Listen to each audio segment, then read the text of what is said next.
नमस्कार दोस्तों, महर्षि science campus Arena की बायोलॉजी क्लासेस में आपका स्वागत है। पिछले लेक्चर्स में हम 12th बायोलॉजी का पहला चैप्टर फिनिश कर चुके हैं और आज हम चालू करने वाले हैं चैप्टर नंबर 2, नर एवं मादा युग्मकोद्भिद का विकास और संरचना। इस चैप्टर को आज हम चालू करने वाले हैं। इस चैप्टर से पहले मैं आपके लिए फर्स्ट चैप्टर में आपके लिए मैंने लास्ट में पुष्प के बारे में बताया था, जिसकी थोड़ी सी बात हम यहाँ पर भी करेंगे। तो देखिए बेटा, ज़्यादा टाइम वेस्ट ना करते हुए आपका चैप्टर चालू करते हैं। देखो, इस चैप्टर के अंदर आपको सबसे पहले फूल के बारे में कुछ रोचक चीज़ें बता देता हूँ मैं। पुष्प के बारे में आपने पढ़ा है कि पुष्प की संरचना आपने पढ़ी है, इसमें कितने भाग होते हैं, कौन कौन से होते हैं, उन सब के बारे में आपने पढ़ा था पिछले लेक्चर में। आज मैं आपके लिए बता रहा हूँ कि आप ये तो जानते हो कि पुष्प एक रूपांतरित प्ररोह होता है। पुष्प क्या होता है? एक रूपांतरित प्ररोह होता है जो सीमित वृद्धि करता है। रूपांतरित प्ररोह के साथ साथ इसका एक और नाम होता है। वो नाम क्या होता है? देखो, वो नाम है बीजाणु पर्णधारी प्ररोह। क्या नाम है? बीजाणु पर्णधारी प्ररोह। नाम थोड़ा बड़ा है, बार बार अगर आप बोलोगे तो याद हो जाएगा। पुष्प का ही एक और नाम होता है बीजाणु पर्णधारी प्ररोह। इसे बीजाणु पर्णधारी प्ररोह क्यों कहते हैं, इसका कारण समझिए। आपने पुष्प के अंदर दो तरह के जननांग पढ़े थे, जिनमें आपने नर जननांग के रूप में तो क्या पढ़ा था? पुंकेसर पढ़ा था, और मादा जननांग के रूप में आपने पढ़ा था स्त्रीकेसर।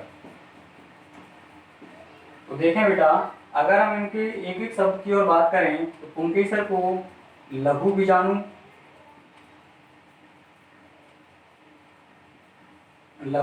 पर्ण कहते हैं, और स्त्रीकेसर को गुरु बीजाणु पर्ण कहते हैं। तो इन्हीं नामों के आधार पर, क्योंकि ये दोनों ही क्या हैं? बीजाणु पर्ण हैं, और ये दोनों किस पर लगे हुए हैं? पुष्प पर। पुष्प क्या है? एक प्ररोह है, इसीलिए पुष्प को हम बीजाणु पर्णधारी प्ररोह भी कह सकते हैं। एक बार दोबारा समझें, पुष्प के दो नाम हैं, रूपांतरित प्ररोह और बीजाणु पर्णधारी प्ररोह। अब हम आगे की बात करते हैं। इस चैप्टर में सबसे पहला टॉपिक, इस चैप्टर के अंदर आपको पढ़ना क्या है, पहले आप वो सुनिए। इस चैप्टर के अंदर आपको केवल 4 चीजें पढ़नी है। पहला, नर युग्मकोद्भिद क्या होता है, इसकी संरचना और विकास। दो, और दूसरा, मादा युग्मकोद्भिद क्या होता है, इसकी संरचना और विकास। ये चीजें आपको इसके अंदर पढ़नी है। तो सबसे पहले हम चालू करते हैं आपका नर युग्मकोद्भिद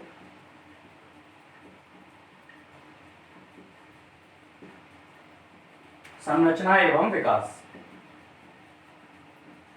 सबसे पहला टॉपिक क्या है? नर युग्मकोद्भिद संरचना एवं विकास। इसके अंदर आपको सबसे पहला क्वेश्चन उठता है बेटा कि नर युग्मकोद्भिद क्या होता है। मैं इसका आंसर आपको यही दे देता हूं। जब भी आपसे क्वेश्चन पूछा जाए कि नर युग्मकोद्भिद का नाम बताइए, तो आप नर युग्मकोद्भिद का नाम बताओगे बेटा परागकण, पोलन ग्रेन। परागकण को ही नर युग्मकोद्भिद कहते हैं, इस बात का आपको ध्यान रखना है। हम धीरे धीरे बात करते चलेंगे और लास्ट में इसी पर पहुंचेंगे। तो हम नर युग्मकोद्भिद चालू करते हैं। इसके अंदर सबसे पहले आपको पुंकेसर की संरचना पढ़नी है। पुंकेसर की संरचना, और पुंकेसर की संरचना हालांकि मैं एक बार आपको बता चुका हूँ, एक बार दोबारा सुनिए। पुंकेसर के अंदर क्या होता है? एक धागेनुमा संरचना होती है, जिसे हम पुतंतु कहते हैं, या ऐसे फिलामेंट या पोलन फाइबर कहते हैं। ये अपने आधार भाग से तो पुष्पासन से जुड़ा रहता है, और शीर्ष भाग पर इसके पराग कोश होता है। ठीक है बेटा, ये क्या है? पराग कोश है। इसका एक और भाग होता है जो पराग कोश और पुतंतु को आपस में जोड़ता है, या फिर दोनों पराग पालियों को आपस में जोड़ता है, वो कहलाता है योजी। तो 3 भागों से मिलकर के आपका परागकोश बना हुआ होता है। अब बात करें हम परागकोश की, तो परागकोश को अगर आप देखोगे आगे, तो इसमें इस तरह से हमें दिखाई देती है संरचना। तो परागकोश में ये जो दोनों आपको संरचना दिखाई दे रही हैं, इन दोनों को कहते हैं पालियां। क्या कहते हैं बेटा? पाली, लोब्स। प्रत्येक पाली के अंदर दो कोष्ठ होते हैं जिन्हें प्रकोष्ठ कहते हैं। दो प्रकोष्ठ होते हैं इसके अंदर।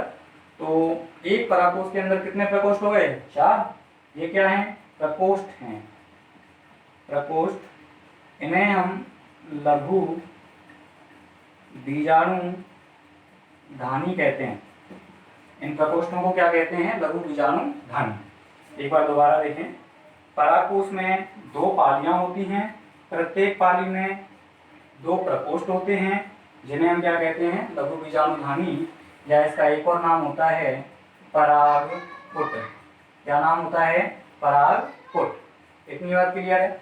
आगे इसको बढ़ाते हैं। देखो, जब आप परागपुट की संरचना पढ़ोगे तो इसके अंदर आपको एक चीज समझने को मिलेगी।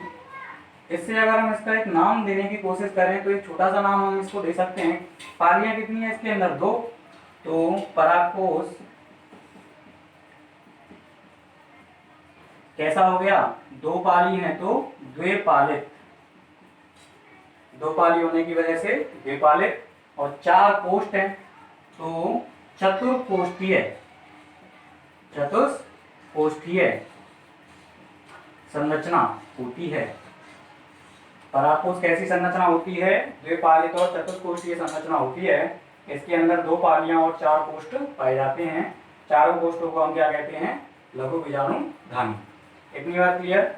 इसके बाद में यहाँ तक की बात अपनी क्लियर होती है। सामान्यतः तो सभी के अंदर 2 पालियां और 4 कोष्ठ होंगे, लेकिन इसका एक अपवाद है, उसे आप नोट में लिख सकते हैं। अपवाद है इसका बेटा मालवेसी कुल। 11th क्लास में आपने 25 चैप्टर में खूब पढ़ा होगा मालवेसी फैमिली। तो मालवेसी फैमिली को हम गुड़हल कुल भी कहते हैं। इसके अंदर गुड़हल आता है, भिंडी आती है, और भी बहुत सारे पादप आते हैं। तो गुड़हल और भिंडी के अंदर बेटा ये क्या है? इसका अपवाद है। 2 पालियां नहीं होती हैं, इनके अंदर केवल 1 पाली पाई जाती है। और 1 पाली होगी तो कोष्ठ कितने होंगे? केवल 2 प्रकोष्ठ। तो ये अपवाद के रूप में आपको याद रखना है कि मालवेसी कुल के अंदर केवल 1 पाली पाई जाती है और उसमें केवल 2 प्रकोष्ठ पाए जाते हैं। अब एक और बात है इसकी कि जो आपने लघु बीजाणु धानी देखी है, लघु बीजाणु धानी क्या काम करेगी? उन तत्व का काम आपने देख लिया कि ये परागकोश को इससे जोड़े रखता है, परागकोश को पुष्पासन से या फूल से जोड़े रखता है। परागकोश का काम आपको पता है कि इससे परागकण बनते हैं, लेकिन परागकण बनते कहाँ पर है? वो बनते हैं बेटा लघु बीजाणु धानी में। तो हम लघु बीजाणु धानी के लिए लिख सकते हैं लघु बीजाणु धानी। इसे हम माइक्रो स्पोरेंजिया कहते हैं। तो इसके अंदर परागकणों का निर्माण होता है। परागकणों का निर्माण होता है। दूसरे शब्दों में हम कह सकते हैं इसके अंदर किसका निर्माण होता है? लघु बीजाणु का निर्माण होता है। परागकणों को ही हम लघु बीजाणु कहते हैं, ये बात आप ध्यान रखें। ठीक है बेटा? इसके बाद में हम आगे चालू करते हैं। आपका अगला टॉपिक है, यहाँ तक की बात क्लियर? एक बार इसको दोबारा से रिवाइज कर लेते हैं। देखो, नरयुग्मक उद्भिद की संरचना अपने को पढ़नी है। नरयुग्मक उद्भिद की संरचना में सबसे पहले पुंकेसर की संरचना है। पुंकेसर में धागेनुमा भाग पुंतंतु कहलाता है। फिलामेंट पुष्पासन से जुड़ा हुआ होता है। ऊपर की तरफ परागकोश होता है, दोनों को जोड़ने के लिए योजी होती है। परागकोश की संरचना 2 पाली वाली होती है। इसमें 2 पालियां होती हैं। प्रत्येक पाली में 2 कोष्ठ होते हैं जिन्हें लघु बीजाणु धानी कहते हैं। इसमें परागकणों का निर्माण होता है। मालवेसी कुल के अंदर केवल 1 पाली पाई जाती है, इसमें केवल 2 प्रकोष्ठ होते हैं। इतनी बात आपको याद रखनी है। अगला टॉपिक है परागकोश का उद्भव। परागकोश कैसे बनता है, कैसे परागकोश का निर्माण होता है और इसकी संरचना किस तरह की होती है, इसके बारे में अगले टॉपिक में बताएंगे। देखो बेटा, अगला टॉपिक क्या है आपका? परागकोश की संरचना एवं उद्भव। उद्भव का मतलब जानते हो ना, उत्पत्ति। तो परागकोश की उत्पत्ति कैसे होती है ये चीज आपको समझनी है। इस चीज को आप पहले एक बार देखकर समझिए, उसके बाद मैं रिवाइज करूंगा तो समझ में आ जाएगा। परागकोश बनने से पहले बेटा सबसे पहले एक कोशिकाओं का समूह होता है। क्या होता है? एक कोशिकाओं का समूह होता है, जिसमें बहुत सारी कोशिकाएं इकट्ठी होती हैं और इसके चारों तरफ एक आवरण पाया जाता है। वो आवरण किसका होता है? एपिडर्मिस का। किसका आवरण होता है? एपिडर्मिस का। तो सबसे बाहरी आवरण क्या हो गया इसमें? एपिडर्मिस है। इसे हम क्या कहते हैं? बाह्य त्वचा। तो कोशिकाओं का एक समूह होता है, कोशिकाओं का समूह, जिसके चारों तरफ क्या होती है? एपिडर्मिस होती है। अब ये समूह, इसके अंदर समसूत्री विभाजन होता है। कौन सा विभाजन? सूत्री विभाजन। और जब सूत्री विभाजन होगा तो इसके अंदर वाली कोशिकाएं अपनी संख्या बढ़ा लेती हैं। आप जानते हो 11वीं क्लास में पढ़ा है, कोशिकाओं की संख्या और आकार बढ़ाने के लिए सूत्री विभाजन होता है। अब इसमें आप देखिए, संख्या जब बढ़ेगी तो इसका आकार भी बढ़ेगा। मान लेते हैं इसका आकार आपका लगभग ऐसा हो गया, ऐसा हो गया, इस तरह का इसका आकार हो गया। सबसे बाहर क्या है? एपिडर्मिस है। भाई एपिडर्मिस तो वैसी रहेगी जैसी है, उसमें तो कोई चेंज नहीं आएगा। आप जानते हो जब भी हम कोशिका की बात करते हैं या ऊतक की बात करते हैं तो उसके सबसे बाहर की तरफ कौन होता है? एपिडर्मिस होती है। ठीक है। एपिडर्मिस के नीचे की तरफ एक और कोशिकाओं की परत पाई जाती है, उस परत को हम कहते हैं बेटा हाइपोडर्मिस। ये सारी चीजें 11th क्लास की हैं, आपने 11th में पढ़ी होंगी। ये नीचे वाली लेयर किसकी बनाई है मैंने? हाइपोडर्मिस की। और इसके अंदर वही बहुत सारी कोशिकाओं के समूह अभी हैं, कोशिकाओं की संख्या बढ़ चुकी है। अब इसके अंदर देखो हमने क्या क्या बनाया है। सबसे बाहर वही एपिडर्मिस, एपिडर्मिस के अंदर हाइपोडर्मिस। एपिडर्मिस का मतलब तो पता चल गया, बाह्य त्वचा होती है। हाइपोडर्मिस का क्या होता है? हाइपोडर्मिस को कहते हैं बेटा हिंदी में अधस त्वचा। ये एपिडर्मिस के नीचे होती है और इसके नीचे वही कोशिकाओं का समूह। अब आगे क्या होगा? अब क्या होगा साहब, ये जो हाइपोडर्मिस है, हाइपोडर्मिस की कुछ कोशिकाएं अपने सामान्य आकार से थोड़ी बड़ी हो जाती हैं। मान लेते हैं यहाँ से ये कोशिका, इधर से ये कोशिका, यहाँ से ये कोशिका और यहाँ से ये कोशिका, ये अपने आकार में थोड़ी सी बड़ी हो जाएंगी। अब बड़ी होंगी तो देखो बेटा मैं इनको यहीं पे बड़ी कर रहा हूँ, ज़्यादा आगे नहीं कर रहा। ये मान लेते हैं बड़ी होकर के इस तरह की कोशिकाएं इन्होंने बना ली। ठीक है। आपको पहला वाला डायग्राम भी बनाना है, डायग्राम आप साथ के साथ बनाते चलें। इस तरह से ये कोशिकाएं सामान्य कोशिकाओं से कैसी हो गई? बड़ी हो गई। तो ये सामान्य कोशिकाओं से बड़ी कोशिकाएं प्रपसु कोशिकाएं कहलाती हैं। कौन सी कोशिकाएं? प्रपसु कोशिका। प्रपसु कोशिका की परिभाषा हम दे सकते हैं, क्या होती है? अधस त्वचा की कुछ कोशिकाएं अपने सामान्य आकार से बड़ी हो जाती हैं और इनका जीव द्रव्य सघन हो जाता है। कैसा हो जाता है? सघन। तो इन कोशिकाओं को हम प्रपसु कोशिकाएं कहते हैं। इसका नाम होता है archesporial cell. Archesporial cell. यहाँ तक की बात क्लियर है? देखो साहब, प्रपसु कोशिकाएं बन गई। प्रपसु कोशिकाओं के बाद में अब आपका काम चालू होता है। क्या काम होता है वो पहले आप यहाँ पर समझिए, उसके बाद में हम डायग्राम से समझेंगे। ठीक है। देखो हम कहाँ पर पहुंच गए बेटा? प्रपसु कोशिका पर, आर्की स्पोरियल सेल पर पहुंच गए। तो सबसे पहले क्या होगा? प्रपसु कोशिका में एक परिणत विभाजन होगा। कौन सा विभाजन होगा? परिणत विभाजन।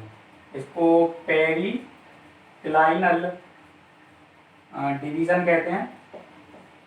तो परिणत विभाजन से क्या होगा? दो कोशिकाएं बनेंगी। पहली कोशिका कहलाएगी प्राथमिक वित्तीय कोशिका, वित्तीय कोशिका, और दूसरी कोशिका कहलाएगी प्राथमिक बीजाणुजन कोशिका। ठीक है, इसको कहते हैं प्राइमरी पैराइटल सेल। शॉर्ट में हम देखो PPC कह सकते हैं इसको, और इसको कहते हैं प्राइमरी स्पोरोजीनस सेल। इसको हम कह सकते हैं PSC। तो मैं शॉर्ट में PPC और PSC के नाम से इनको बोलूंगा, आप ध्यान रखें। अब आगे क्या होगा साहब, ये जो दो कोशिकाएं बनी हैं, प्राथमिक वित्तीय कोशिका तो आपकी एंथर वॉल बना लेती है। क्या बनाएगी? Anther wall. पराग कोश भित्ति, पराग कोश भित्ति बना लेती है। और स्पोरोजीनस कोशिका जो होती है ये लघु बीजाणु जन कोशिका बनाती है, या प्राइमरी बीजाणु जन कोशिका है तो ये बीजाणु जन कोशिका बनाएगी पहले, और उस बीजाणु जन कोशिका से लघु बीजाणु मात्र कोशिका बनेगी। क्या बनेगी? लघु बीजाणु मात्र कोशिका, माइक्रो स्पोर मदर सेल। ठीक है, अब इस परागकोश भित्ति जो बनी है, जब हम इस परागकोश भित्ति को काट करके देखते हैं, अनुप्रस्थ काट इसकी देखते हैं, तो इसके अंदर हमें 4 परत दिखाई देती हैं बाहर से अंदर की तरफ। तो बाहर से अंदर की तरफ जब हम देखते हैं तो सबसे पहला जो आवरण होता है वो होता है बाह्य त्वचा का। इसका बाह्य त्वचा का। इसके नीचे दूसरा आवरण होता है अंतःस्थीशियम, अंतःस्थीशियम या एंडोथीशियम कहते हैं इसको, एंडोथीशियम। तीसरे नंबर पे मध्य परत आती है, मिडल लेयर, और चौथे नंबर पर आपकी आती है टेपिटम। इसको हिंदी में कहते हैं पोषूतक। ठीक है बेटा, तो ये 4 परत हैं जो परागकोश भित्ति के अंदर हमें दिखाई देती हैं। इनके बारे में हम आगे बात करेंगे। अब हम डायग्राम पे आ जाते हैं कि ये जो काम हमने यहाँ पे देखे हैं कैसे होते हैं। देखो बेटा, प्रपशु कोशिका ये रही आपके पास। प्रपशु कोशिका में क्या कराना है आपको? परिणत विभाजन। तो मैं आप केवल इतना हिस्सा लूंगा आपको दिखाने के लिए, पूरे नहीं बना रहा, केवल इतना बनाऊंगा। तो इतने में क्या है, देखो सबसे पहले साहब इसकी बना दी हमने बाह्य त्वचा। बाह्य त्वचा के नीचे इसके अंदर विभाजन हो जाएगा तो 2 कोशिकाएं बन जाएंगी। मान लो एक कोशिका तो ये बन गई और दूसरी कोशिका मान लो ये बन गई। इसी कोशिका से बनी है दोनों। ये वाली तो एपिडर्मिस है, ये जो कोशिका बनी है ये भित्ति की तरफ है, तो ये प्राथमिक भित्ति कोशिका है जिसे हम क्या कहते हैं? PPC। और दूसरी वाली जो कोशिका बनी है इसको हम कहते हैं PSC। मतलब यहाँ बता चुका हूँ PSC का क्या होता है? प्राइमरी स्पोरोजिनस सेल, प्राथमिक बीजाणुजन कोशिका। अब साहब आगे क्या होगा? आगे मैंने आपके लिए बताया है PPC जो है वो इन 4 परतों का निर्माण करेगी, और PSC किसका निर्माण करेगी? लघु बीजाणु मात्र कोशिका का। तो इसके बाद में देखो 4 लेयर बनेंगी। मैं यहाँ ऐसे बना रहा हूँ समझाने के लिए, इस तरह से ये चारों लेयर बन गई। इन चारों लेयरों के अंदर ये कोशिका काम करेगी। जो PSC है ये बहुत सारी कोशिकाएं बना लेगी, और ये सभी कोशिकाएं क्या हैं? लघु बीजाणु। ये सभी कोशिकाएं क्या हैं? लघु बीजाणु मात्र कोशिका। ठीक है, तो इस तरह से इसका फॉर्मेशन होता है, निर्माण होता है। अगले जो बोर्ड पे लिखेंगे तो उसके अंदर मैं इसका डायग्राम आपके लिए बनाऊंगा परागकोश का, तो आप समझ जाएंगे कि ये भित्तियां कैसे बनती हैं और ये बीजाणु कैसे बनते हैं। ठीक है। अब ये जो बनी है लघु बीजाणु मात्र कोशिकाओं का समूह होता है, वो एक कोष्ठ के अंदर बंद रहता है और उस कोष्ठ को हमने नाम दिया था लघु बीजाणु धानी, जो प्रकोष्ठ होता है। तो यहाँ तक की बात आप एक बार और सुने, उसके बाद में हम डायग्राम बना के बात करते हैं। देखो बेटा, परागकोश की संरचना और उद्भव क्या होता है। इसमें सबसे पहले कोशिकाओं का एक समूह होता है, जिसके चारों तरफ एपिडर्मिस पाई जाती है या बाह्य त्वचा। फिर अंदर वाली कोशिकाओं में सूत्री विभाजन होता है, जिसके द्वारा कोशिकाओं की संख्या बहुत ज्यादा बढ़ जाती है और उसका आकार बड़ा हो जाता है। इसके बाद में अधस त्वचा की कुछ कोशिकाएं अपने सामान्य आकार से बड़ी हो जाती हैं और उनके अंदर जीव द्रव्य कैसा हो जाता है, सघन। मैं यहाँ पे लिख देता हूं, सघन जीव द्रव्य वाली कोशिका होती हैं ये। तो इनका आकार बड़ा हो जाता है और इनका जीव द्रव्य कैसा हो जाता है, सघन हो जाता है। फिर प्रत्येक, इनको क्या कहते हैं, त्रपसु कोशिका। त्रपसु कोशिका के अंदर परिणत विभाजन होगा, जिससे दो कोशिकाएं बनेंगी, पीपीसी और पीएससी। पीपीसी का मतलब होता है प्राइमरी पैराइटल सेल, प्राथमिक भित्ति कोशिका, और पीएससी का मतलब होता है प्राइमरी स्पोरोजिनस सेल, प्राथमिक बीजाणुजन कोशिका।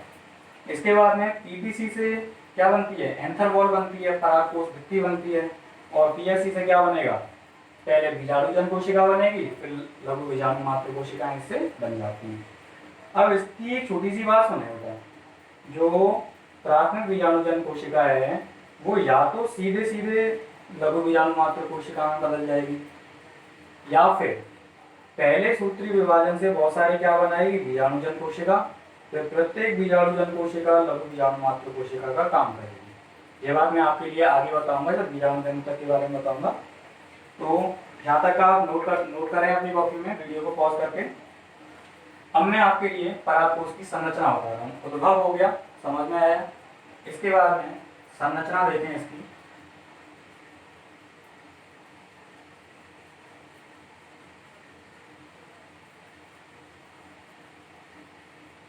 इनके बारे में याद रखना, मैं पूछूंगा इनका।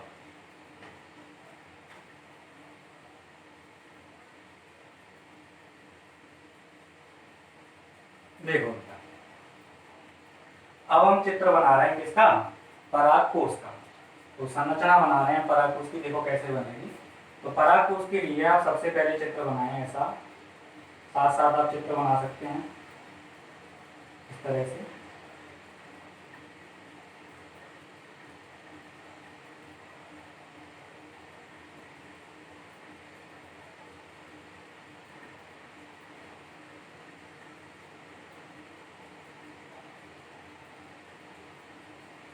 इस तरह से हम इसको बना सकते हैं। ये क्या बन गया आपका परागकोश। अभी पूरा बना नहीं है, अभी इसका थोड़ा सा भाग बना है। तो जैसे आपने एक बाहरी संरचना बनाई है, ऐसे आपको एक बाहर से संरचना बनानी है और उसके नीचे 3 परत बना देनी है। तो मैं तीनों परतें इसके अंदर बना रहा हूँ, आप भी इसी तरह से बनाएं।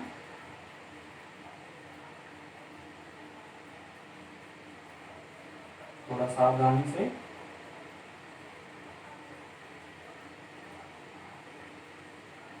एक और परत बनानी है। अब आप कहोगे साहब परत तो आपने 4 बताई थी, आप 3 क्यों बनवा रहे हो। मैं बेटा पहले 3 बनाओ, उसके बाद में हम बात करेंगे चौथी वाली की, ठीक है। तो 3 परत हमारी बनकर के तैयार होने वाली है। अब देखो साहब, अब बात आती है चौथी की। अब चौथी आपको कैसे बनानी है, चौथी के लिए आपको गोले बनाने हैं इस तरह से। एक गोला, ये दूसरा, एक ऐसे इधर एक और इधर दूसरा, ठीक है बेटा। अब देखो साहब, ये आपने चारों लेयर इसकी बना ली है। अब नाम लिख देते हैं पहले इसका। सबसे बाहर वाली जो परत है वो एपिडर्मिस है। क्या है, एपिडर्मिस, बाह्य त्वचा, ठीक है। सेकंड नंबर की जो परत है वो क्या है, उसको कहते हैं अंतस्थीसियम या एंडोथीसियम, या इसको ऐसे लिखूं, एंडोथीसियम, पीसीएम। तीसरे नंबर की जो परत है उसको कहते हैं मध्य परत या मध्य स्तर, मिडल लेयर। और चौथे नंबर की जो ये बनाइए ये है बेटा टेपिटम। क्या है? टेपिटम। इसको कहते हैं पोषूतक। ये 4 परतों के बारे में अभी मैंने बताया था आपके लिए। अब ये तो साहब हमने उनकी बात कर ली जो पीपीसी वाली बात थी, 4 परतें बना ली। अब एक और तो बची ना पीएससी, वो क्या करेगी? वो इसके अंदर जो क्या बना लेगी? बहुत सारी कोशिकाएं बनाएगी। और प्रत्येक कोशिका किसका काम करेगी? लघु बीजाणु मात्र कोशिका का। तो लघु बीजाणु मात्र कोशिका से परागकण बनते हैं।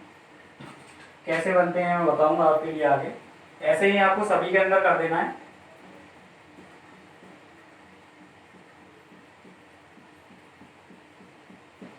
अब ये परागकण है, परागकोश है, तो इसके अंदर बेटा यहाँ पर इस तरह से कोशिकाओं का जाल होता है, तो इसे हम कहते हैं योजी। ये दोनों पालियों को आपस में जोड़ने वाला होता है। तो इस तरह की संरचना बनती है परागकोश की। ये द्विपालित और चतुष्कोष्ठीय परागकोश है। डायग्राम आप बनाएं परागकोश की संरचना का। इसके बाद में हमें बात करनी है बाह्य त्वचा, एंडोथीशियम, मिडल लेयर और टेपिटम। इनके बारे में बात करते हैं। आप ये डायग्राम बनाइए।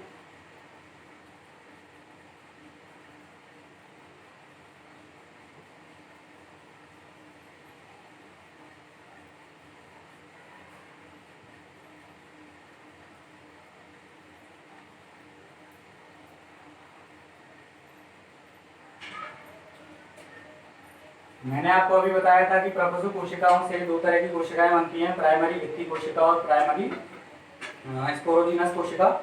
तो दोनों तरह की कोशिकाओं से के अलग अलग कार्य होते हैं। अब मैं आपके लिए बता देता हूँ जो परिपक्व परागकोश होता है। जब परागकोश का क्या होता है, परिवर्धन होता है जिससे वो परिपक्व हो जाता है। परिपक्व परागकोश में 2 विशेष कोशिकाएं होती हैं। क्या होती हैं? एक तो परागकोश भित्ति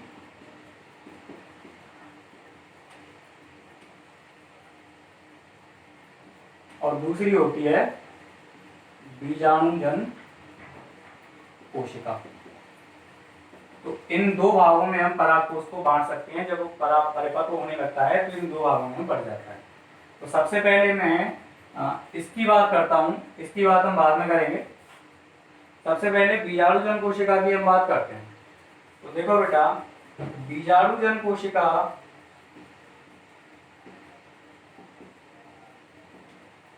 या स्पोरोजीनस सेल ये क्या काम करती है? मैंने आपको बताया था स्पोरोजीनस कोशिका से केवल एक ही काम होना है, या तो ये सीधे सीधे किसके पास क्या बना ले? लघु बीजाणु मात्र कोशिका बना ले। ये कैसे बनी है? डायरेक्ट। या फिर सबसे पहले इसमें साथ सूत्री विभाजन हो, सूत्री विभाजन से बीजाणु जन ऊतक बने, स्पोरोजीनस टिश्यू बने।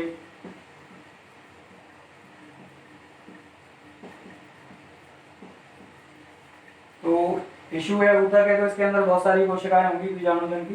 तो उसके बाद में इसके अंदर जितनी भी कोशिकाएं हैं, प्रत्येक कोशिका किसका काम करेगी? लघु बीजाणु मात्र कोशिका का। ये कैसे पहुंचा? इनडायरेक्ट। तो सीधे सीधे या तो लघु बीजाणु मात्र कोशिका बना ले, या फिर पहले सूत्री विभाजन से बहुत सारी बीजाणुजन कोशिकाएं बने, जिसे हम स्पोरोजीनस टिश्यू कहते हैं। और प्रत्येक कोशिका बाद में किसका काम करेगी? लघु बीजाणु मात्र कोशिका का काम करेगी। फिर लघु बीजाणु मात्र कोशिका से परागकण बनेंगे। क्या बनेंगे? परागकण, या हम कह सकते हैं लघु बीजाणु बनेंगे, माइक्रोस्पोर्स बनेंगे। इसके द्वारा लघु बीजाणु मात्र कोशिका से परागकण बनते हैं। अब